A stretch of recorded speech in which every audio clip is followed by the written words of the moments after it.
آپ کو بنیادی جو ہے اس کا فلسفہ سمجھ آنا چاہیے، اللہ کے بندوں کے پاس جانے کا، علماء کے پاس جانے کا، بیعت ہونے کا، یہ فلسفہ آپ کو پتہ ہونا چاہیے کہ یہ میرے ہدایت کا راستہ ہے۔ بس میرا پیر میرا حاجت روا اور مشکل کشا نہیں ہو سکتا۔ میرے امام بری سرکار نے اپنے خلفاء اور فقراء کی ڈیوٹی لگائی تھی کہ یہ کام کرو، یہ نہیں ہے کہ تم میں قبر پہ بیٹھ کے پیسے کھانے شروع کر دو، نہ، یہ کوئی ذمہ نہیں۔ آج سجادہ نشین ان کا کیا حال ہے؟ یہی حال ہے سب کا، ڈبے لگائے ہوئے پیسے کھا رہے ہیں مریدوں کے۔ لوگ تو آتے ہیں خدمت کے لیے، وہ خدمت میں اور آپ جس نبی کی سنت کی بات کرتے ہیں وہ کیا ہے؟ وہ تو کہتے ہیں کہ اگر تیرے پاس وہ میرے اور آپ کے نبی کی سنت میں ہے، آپ کے طریقے میں ہے، میں نے پڑھا ہے۔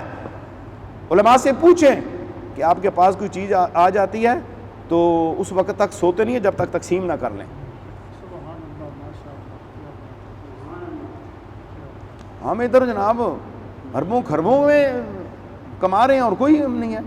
ٹھیک ہے وہ دور، اور اس دور میں کہ آج کے آپ کو فائنانس کی ایک آپ کا بجٹ بنانا پڑے گا، آپ کو اداروں کو چلانے کے لیے، سسٹم کو چلانے کے لیے، لیکن اپنے نبی کی سنت کو تو دیکھو وہ ہے کیا۔